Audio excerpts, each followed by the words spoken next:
We are one of the richest family from Saudi Arabia. Then we met Jesus, and he made our lives more better than it was. That was me and my family openly testifying in United Arab Emirates. But let me tell you the events that led one of the Saudi richest Muslim family to convert to Christianity. My son was tied up in a room in Sudan for 3 weeks. No windows, no phone, no way out. We had money, we had government connections.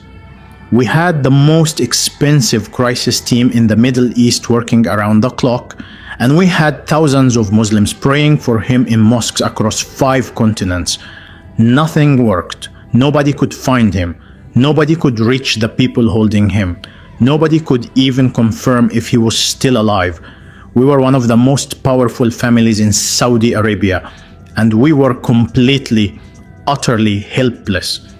Then a Nigerian servant girl who cleaned our house and earned less in a month than we spent on a single dinner sat down with us in our son's bedroom and said 7 words that changed everything our family had ever believed.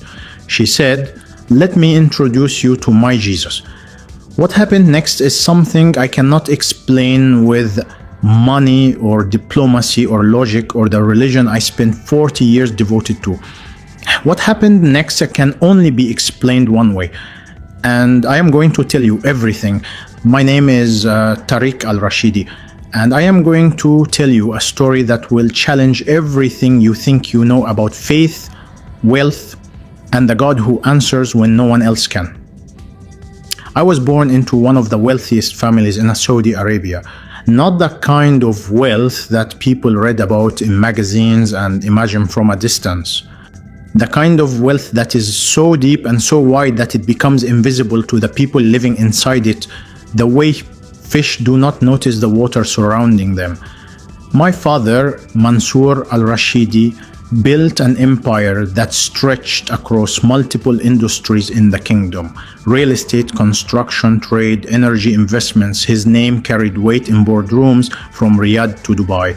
He was not a man you kept waiting. He was not a man whose calls went unanswered. In Saudi Arabia, the name Al-Rashidi opened doors that money alone could not open. My mother, Fatima Al-Rashidi, was the quiet engine behind everything our family stood for. While my father built the empire, my mother built the family. She was a woman of deep discipline and fierce love, the kind of mother who knew exactly what each of her 4 children needed before we could put it into words ourselves. She raised us in a home where Islam was not just practiced, but breathed. Every corner of our house in the Al-Hamra district of Jeddah carried the fragrance of oud and the sound of Quran recitation. She made sure we never forgot where our wealth came from. From Allah, she would say, and to Allah it must return through obedience and generosity. My mother was the most devout person I have ever known, and her faith shaped every single one of us in ways we did not fully understand until much later. We were 4 children. I am Tariq, the firstborn. After me came my brother Khalid, 2 years younger and just as driven as I was. Then came our sisters, Nora and Lina, both in their 20s, still single, still living under the roof of our parents when they were not traveling for educational programs or family engagements. Khalid and I were both in our early 40s when the events of this story took place. We were both married, both running divisions of the family business, both carrying the Al-Rashidi name with the pride and responsibility that came with it. Our sisters were sharp, educated, and deeply religious young women who had grown up watching our parents set an example of Islamic devotion that few families could match. We were not just a wealthy family. We were a family that believed our wealth came with a divine obligation. That obligation expressed itself most visibly through our family's philanthropic work. My father had established the Al-Rashidi Charitable Foundation years before I was old enough to understand what it meant. Through that foundation, Our family sponsored Islamic Dawah programs across Africa, Asia, and Europe. We funded the construction of mosques in Nigeria, Kenya, Indonesia, and Bangladesh. We sponsored Islamic scholarship programs that sent young Muslim students to study in Medina and Cairo. We organized and financed major Islamic conferences in countries where Muslim communities needed support and visibility. Our name was attached to Islamic causes on nearly every continent. In our world, this was the highest expression of faith, using your wealth to expand the reach of Allah's message. We believed this completely, and we gave generously because we believed Allah was watching and rewarding every rial we spent in His cause. My wife Hissa came from the Al-Muteri family, a respected family in Riyadh, with their own history of Islamic devotion and community leadership. She was everything I needed in a partner: calm where I was intense, patient where I was restless, deeply faithful in a way that was private and sincere rather than performative. We had built a good life together inside the larger world of the Al-Rashidi family. And then we had Rayan. Our son, Rayan, was born after 3 years of marriage, and from the moment he entered the world, he became the heartbeat of our entire family. He was the first grandson of Mansour and Fatima al-Rashidi, and that title alone made him special. But it was not the title that made everyone love him.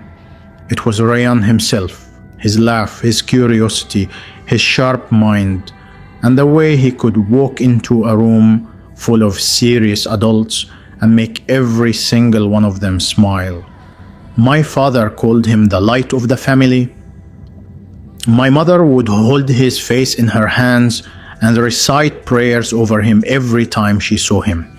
He was everything to all of us, and none of us could have imagined that the day would come when we would nearly lose him forever. Rayan grew up watching his grandfather Mansour command rooms full of powerful men, and somewhere inside him, that spark of adventure and independence took root early. When he finished his secondary education in Jeddah, the family made a collective decision to send him to the United Kingdom for his university education.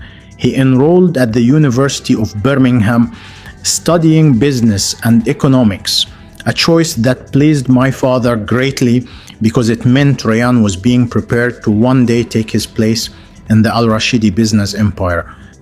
Heza and I flew with him to Birmingham personally, settled him into his student apartment near the university campus, stocked his kitchen, met his academic advisor, and made sure he had everything he needed before we flew back to Saudi Arabia.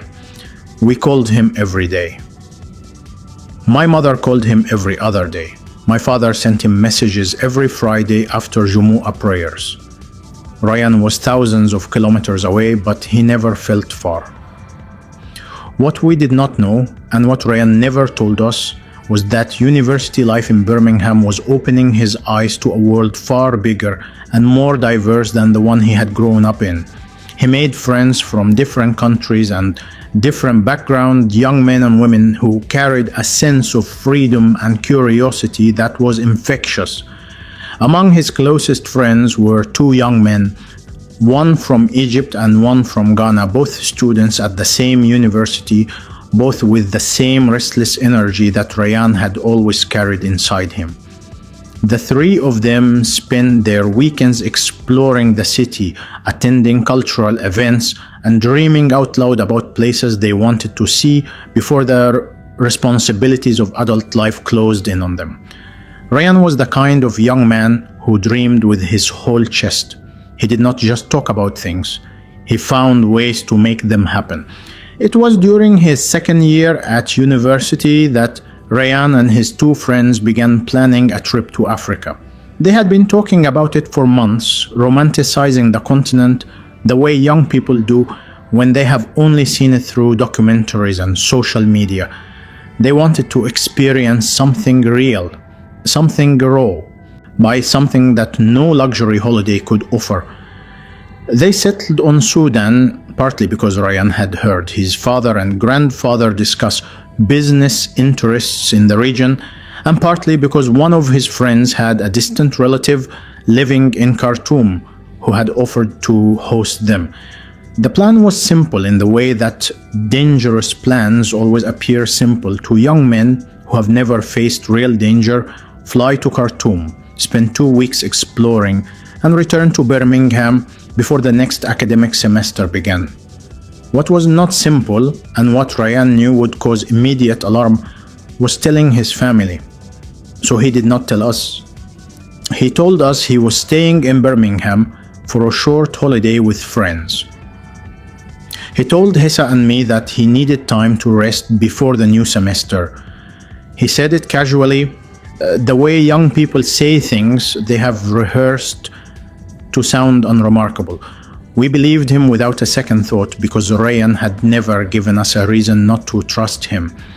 He was a good son, a responsible young man, and the idea that he would travel to a country like Sudan without telling us would never have crossed our minds. He boarded a flight from Birmingham to Khartoum with his 2 friends on a Thursday morning in October, and for the first 2 days, he sent us normal messages, short ones, the kind that tell you nothing specific, but enough to confirm someone is alive and fine. We had no idea he was in Sudan. The message that shattered our world came on a Tuesday evening. It came not from Ryan, but from the Egyptian friend who had managed to escape and reach a safer location after the incident. He contacted the Ghanaian friend's family first, and they reached us within hours. The details were fragmented and terrifying. The 3 young men had ventured outside Khartoum toward a less populated area on the recommendation of someone they had met locally who claimed to be a tour guide. They were stopped on a rural road by armed men traveling in 2 vehicles. The armed men were aggressive and organized. They separated the boys, and in the chaos that followed, the Egyptian friend managed to run and hide, while the Ghanaian friend was beaten and left on the road. Ryan was taken, pushed into one of the vehicles, and driven away into the Sudanese interior, while his friends screamed his name into the dust, and the silence that followed was the loudest thing any of them had ever heard.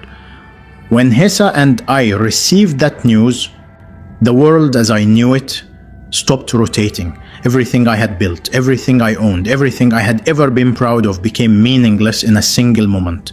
My son was gone, and I did not know if he was alive. The first thing my father Mansour did when he heard the news was pick up his phone and start making calls. That was who he was. A man who responded to crisis with action, with resources, with the full weight of everything he had built over a lifetime. Within hours of receiving the news about Ryan, my father had contacted 3 different Saudi government officials, 2 of whom he knew personally from decades of business dealings at the highest levels of the kingdom. He reached out to contacts in the Saudi embassy in Khartoum and demanded immediate intervention.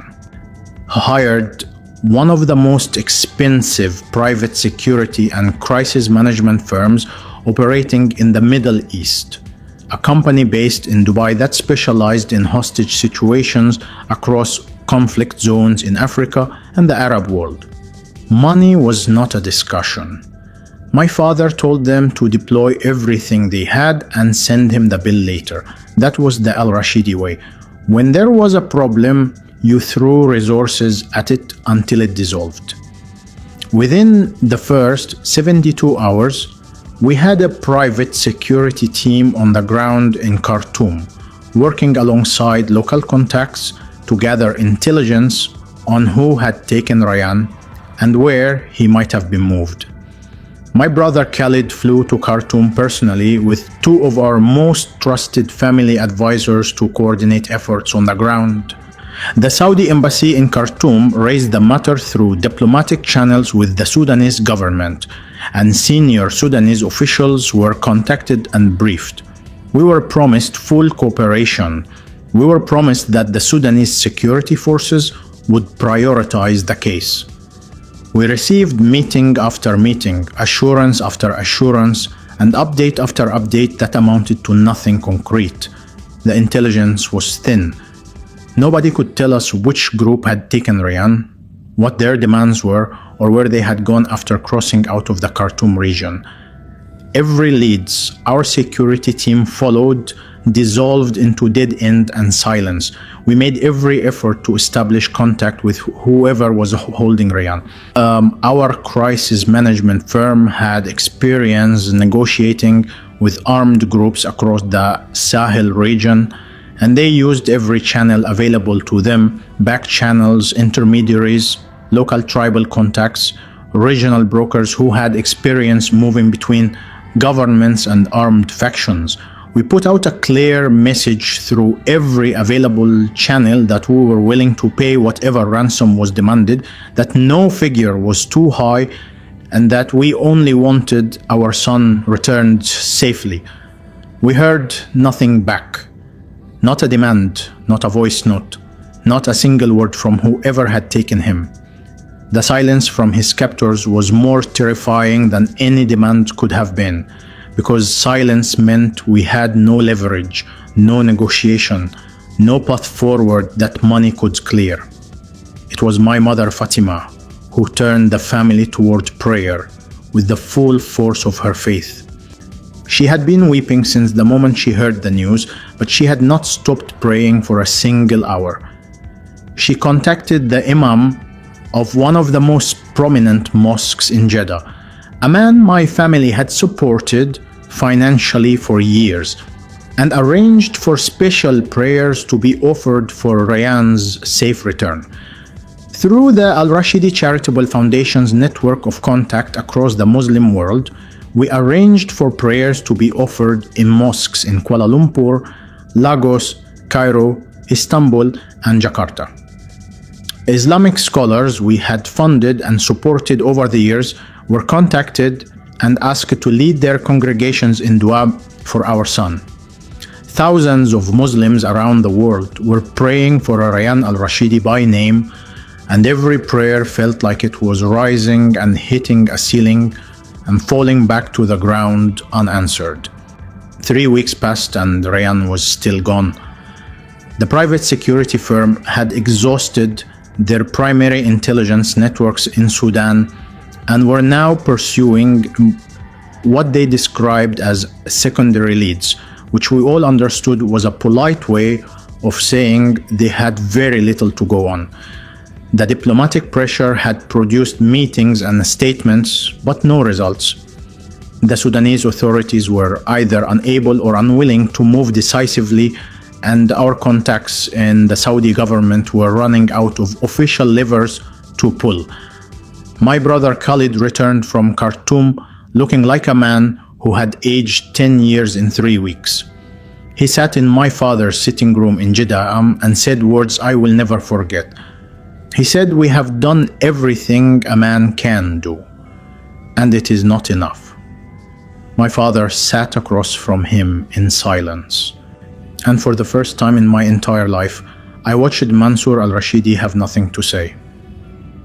I was sitting in my own home in the Al-Nujah district of Jeddah one evening, staring at the wall of Rayan's bedroom, when Hessa came to find me.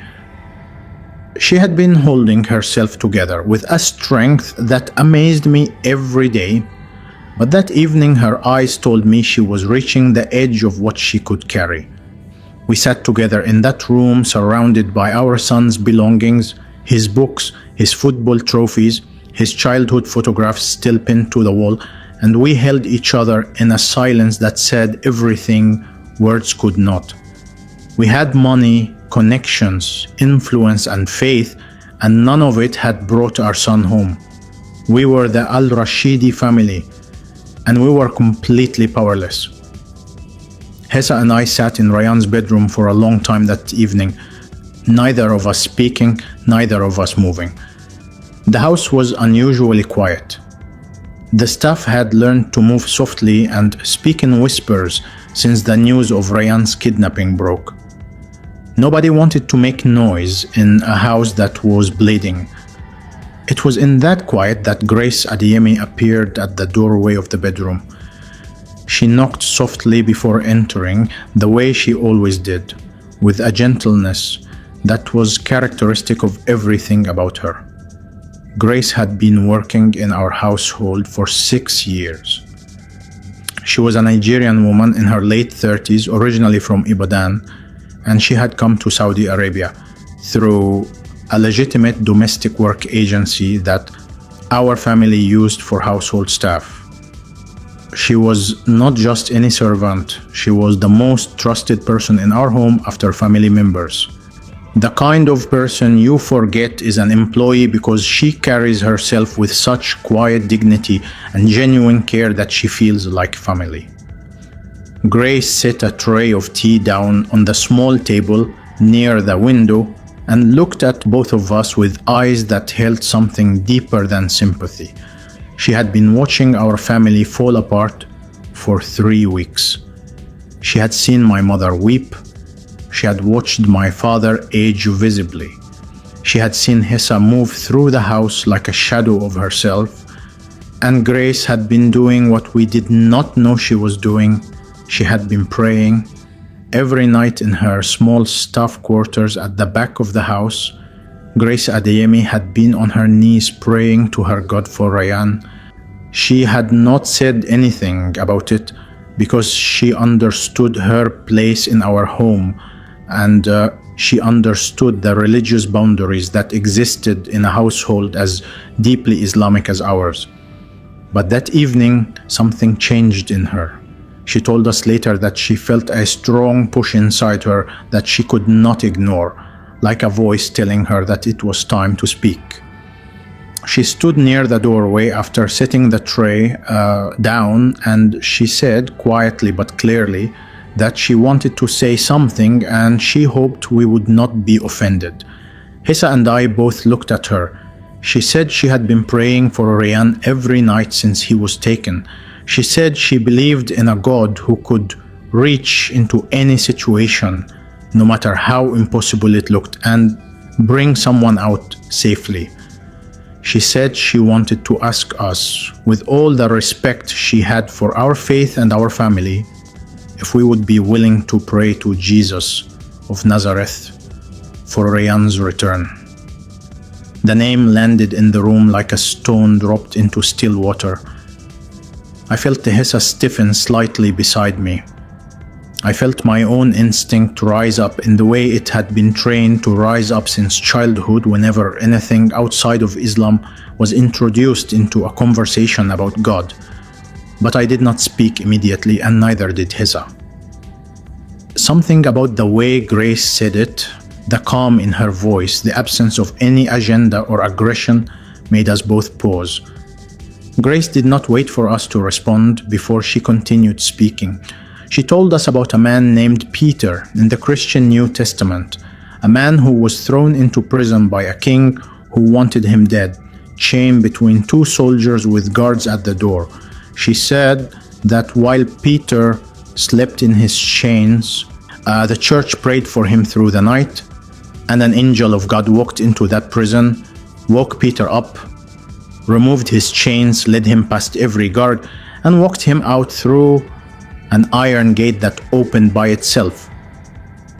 She then told us about Paul and Silas, 2 men who were beaten and thrown into the deepest cell of a prison in a city called Philippi in Greece, their feet locked in stocks, and who began singing praises to God at midnight until the entire prison shook with an earthquake that broke every chain and opened every door. She said the God who did those things was not a God of the past. She said he was alive, and he was still doing the same things today. I watched Hissa as Grace spoke. I watched my wife's face move through resistance and skepticism and grief and desperation, and finally settled into something I recognized because I was feeling it too. We were drowning and someone was holding out a hand, and the only question that mattered in that moment was not whether the hand belonged to the right religion. The only question was whether we were willing to reach for it. I spoke first. I told Grace we would like her to pray with us. Hessa nodded beside me without saying a word, but her eyes said everything. Grace asked if we wanted to involve the rest of the family, and I told her honestly that I did not think the rest of the family was ready for this, and that we should start here, just the three of us in Ryan's bedroom. Grace pulled a small Bible from the pocket of her uniform. It was worn and soft at the edges, the way a book gets when it has been handled with love over many years. She opened it and read a passage aloud in English and then translated it simply into Arabic for us. She read from the Gospel of John, where Jesus said he was the resurrection and the life, and that whoever believed in him would never truly die. Then she read from the book of Psalms, where it said that the Lord was close to the brokenhearted and saved those who were crushed in spirit. She read slowly, giving each word room to breathe, and I felt something happening inside my chest that I did not have a name for at the time. A loosening, like a knot that had been pulled too tight for weeks, was beginning, just barely to release. Then Grace bowed her head and began to pray in the most direct, personal, and fearless way I had ever heard anyone speak to God in my entire life. Grace's prayer that night was unlike anything I had ever witnessed in 40 years of Islamic devotion. She did not recite memorized words from a script. She did not perform. She spoke to Jesus the way a person speaks to someone standing directly in front of them, with urgency and familiarity and absolute confidence that every word was being heard. She called Jesus by name repeatedly. She reminded him, as she put it, of his own promises. She said he was the same God who opened prison doors and broke chains and sent angels into impossible situations, and she was asking him to do it again, right now, for a young man named Ryan al-Rashidi who was tied and frightened somewhere in Sudan. She asked Jesus to send his angels to that place to break every chain holding our son and to bring him home safely. Hessa was weeping quietly beside me before Grace had spoken 3 sentences, and I was not far behind her. The 2 weeks that followed that prayer were the strangest and most conflicted weeks of my life. On the surface, nothing had changed. Ryan was still missing. The security firm still had no concrete leads. The diplomatic channels were still producing nothing of substance. My father was still making phone calls, and my mother was still reciting Quran, and my brother Khalid was still coordinating with contacts in Khartoum. But something had shifted inside Hessa and me that we could not fully explain to anyone around us. There was a quietness in our home that had not been there before, a fragile but real sense that something was moving in a direction we could not see yet.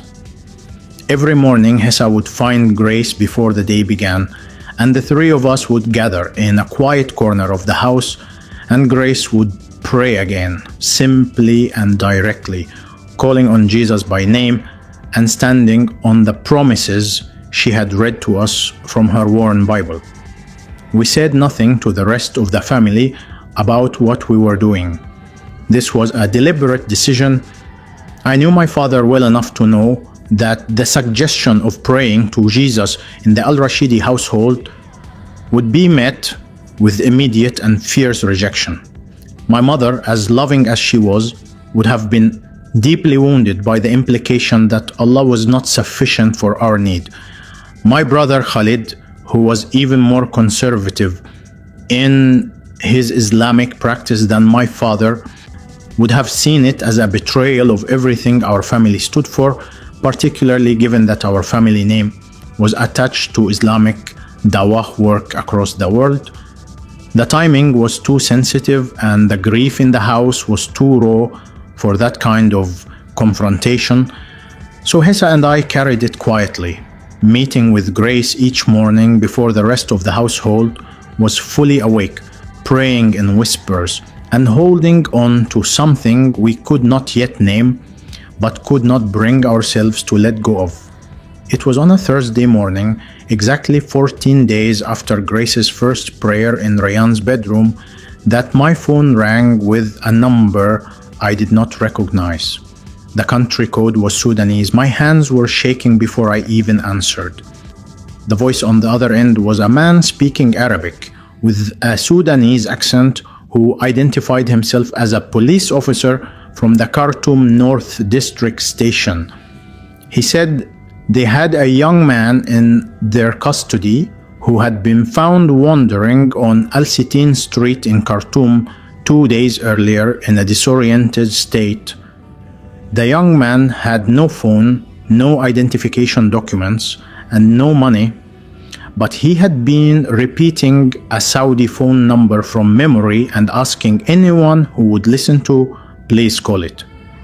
The officer said the young man claimed his name was Rayyan al-Rashidi and that he was a Saudi national. I could not speak for several seconds.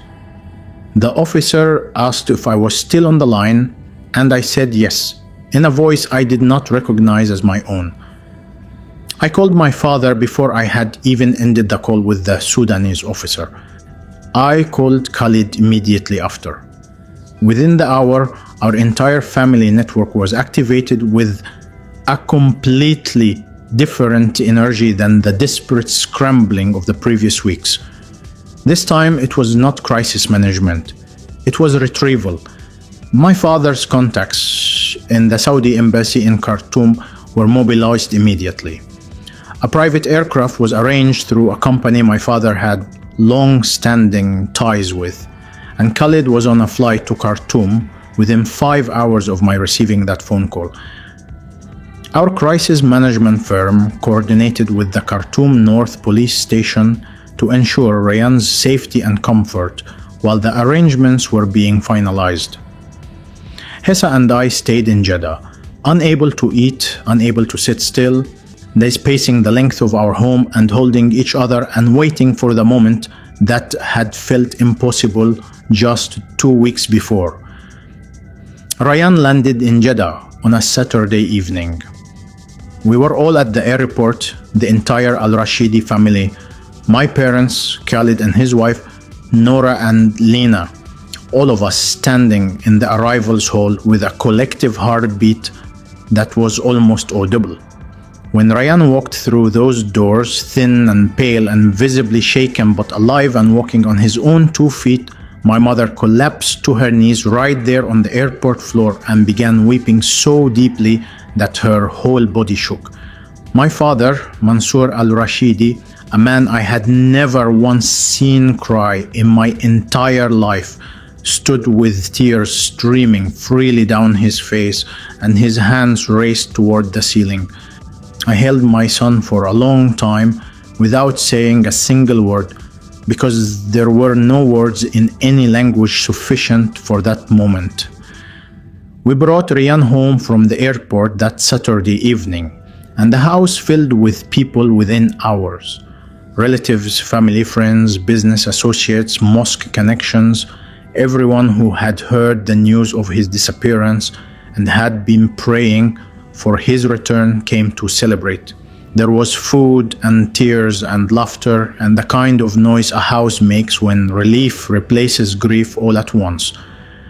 My mother would not let Rayyan out of her sight.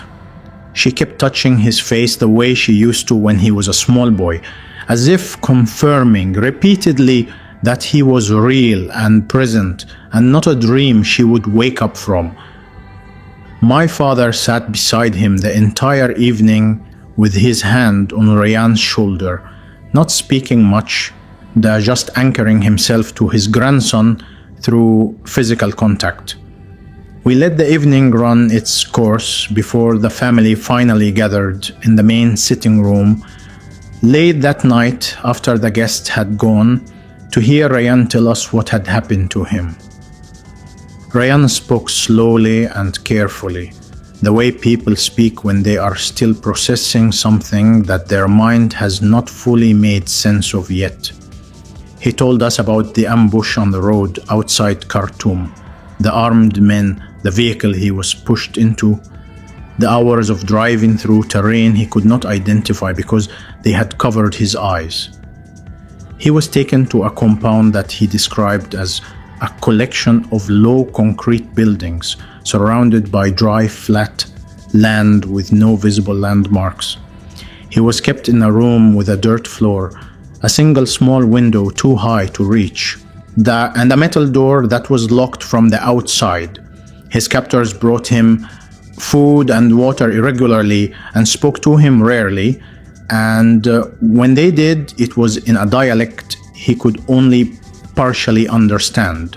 He said the worst part was not the physical conditions, the worst part was the silence, the complete absence of any information about whether anyone knew where he was or whether anyone was coming for him. Ryan said he lost track of days after the first week. He did not know if he had been there 10 days or 20. He prayed constantly in the way he had been taught, reciting the prayers of his childhood, calling on Allah to rescue him, asking for mercy and intervention. He said he prayed with more sincerity and desperation than he had ever prayed in his comfortable life in Jeddah and Birmingham. But he told us, and he said this quietly with his eyes cast down, that the prayers felt like they were going nowhere.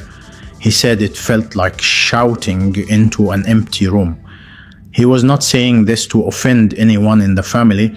He was saying it because it was the truth of what he experienced, and he felt we deserved the truth. The room was very quiet as he said this. My mother's hands tightened in her lap, but she did not interrupt him. My father stared at the floor. Khalid sat with his arms folded and his jaw set, listening. Then Ryan described the night everything changed. He said he had been in the compound for what he estimated was close to 3 weeks when he woke suddenly in the middle of the night without knowing why. The room was dark except for a light that he initially thought was coming from outside the window. But the window was too high and too small to let in that much light, and there was no electricity in the compound that he had ever seen used at night. The light was coming from inside the room. He sat up on the floor where he slept and saw a figure standing near the metal door. A man dressed in white, he said, with a light around him that was warm rather than harsh, the kind of light that should have been blinding, but somehow was not. Ryan said he was not afraid. He said that was the strangest part, that every instinct he had should have made him terrified, but instead he felt a calm he could not explain settle over him like a blanket. The man in white looked at Ryan and spoke to him in Arabic. He said his name was Jesus, and that he had heard the prayers of those who loved Ryan, and that it was time to go home. Ryan said the ropes that had been used to bind his wrists were on the floor beside him, already untied, though he had no memory of them being removed. The man in white moved toward the metal door, and it opened without anyone unlocking it from the outside. He led Ryan out of the room, through the compound, past the area where his captors slept, and out onto an open road without a single person waking or stirring. Ryan said he followed the man in white for what felt like a long walk, until lights and buildings began to appear in the distance. When Ryan turned to ask where they were, the man was gone. He was standing alone on Al-Sitin Street in Khartoum, with the city waking up around him. The sitting room was completely silent when Ryan finished speaking. Nobody moved, nobody reached for their tea. and nobody cleared their throat or shifted in their seat. My mother had tears running down her face. My father's expression was one I had never seen on him before. Not grief, not pride, not the controlled authority he always carried. Something broken, open and raw and searching. Nora and Lena were holding each other's hands. Khalid stared at Rayan for a long moment and then looked at the floor. It was Hessa who spoke first. She reached across and took my hand and looked at me, and I knew exactly what she was communicating because I was feeling the same thing. We had prayed to Jesus with grace 14 days before Rayan was found. We had asked him to send his angels and break every chain. And a man in white who called himself Jesus had walked into a locked room in Sudan, untied our son, and brought him home. There was nothing left to argue about. There was nothing left to negotiate or qualify or explain away. Jesus was real, and he had answered, and our lives would never be the same. What happened in the weeks that followed was not a single dramatic moment, but a gradual and unstoppable awakening that moved through our family like dawn moving across a landscape, quietly but completely, until every dark corner was filled with light. Hessa and I gave our lives to Jesus Christ first, guided by grace, who wept with joy and walked us through what it meant to truly surrender to him. We sat with her in Rayan's bedroom, the same room where everything had begun, and we prayed together and declared our faith in Jesus as the Son of God who had died and risen and was alive and had proven himself to our family in the most undeniable way possible. Rayan gave his life to Jesus the same week, saying that the moment the man in white spoke his name in that room in Sudan, he knew nothing would ever be the same for him. Then came Nora, then Lena, quietly and privately, both of them coming to Hessa and me within the same month to say they believed. Then my mother Fatima, who had been the most devout Muslim among us, came to me one morning with her eyes red from a night of weeping and said she had been reading the New Testament that Grace had quietly placed in her room and that she could not deny what she was reading. And finally, my father Mansour, the patriarch, the man who had funded Islamic Dawah across the world, sat in his study one evening and called me in and said simply, "The God who saved my grandson is the only God I want to serve for whatever time I have left." The decision to leave Saudi Arabia was not made in panic or haste. It was made with the full understanding of what staying would cost us. As Christians in Saudi Arabia, we had no legal protection, no right to worship, and no future that did not involve either hiding our faith indefinitely or facing consequences that ranged from social destruction to imprisonment. We began the process quietly and carefully over several months. My father and brother and I worked with our legal and financial advisors to begin divesting our shares in the various companies and business interests we held within the kingdom. This was not a small undertaking. The Al Rashidi business interests were woven deeply into the Saudi economy, and extracting ourselves required careful navigation to avoid triggering regulatory scrutiny before we are ready to move. We sold what we could sell quietly, transferred what could be transferred, and made the necessary arrangements to ensure our financial foundation would survive the transition to a new country and a new life.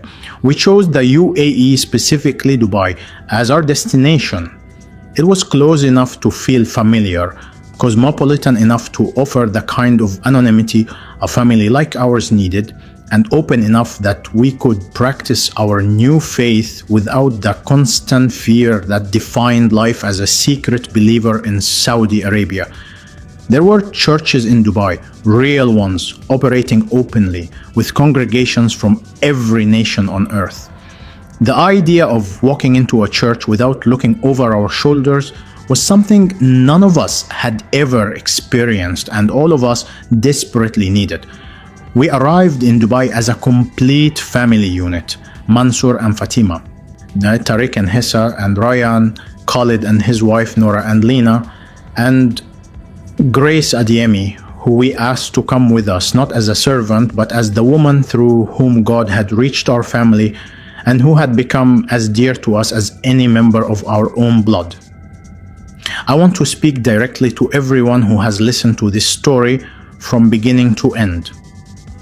I was a man who had everything the world defines as success.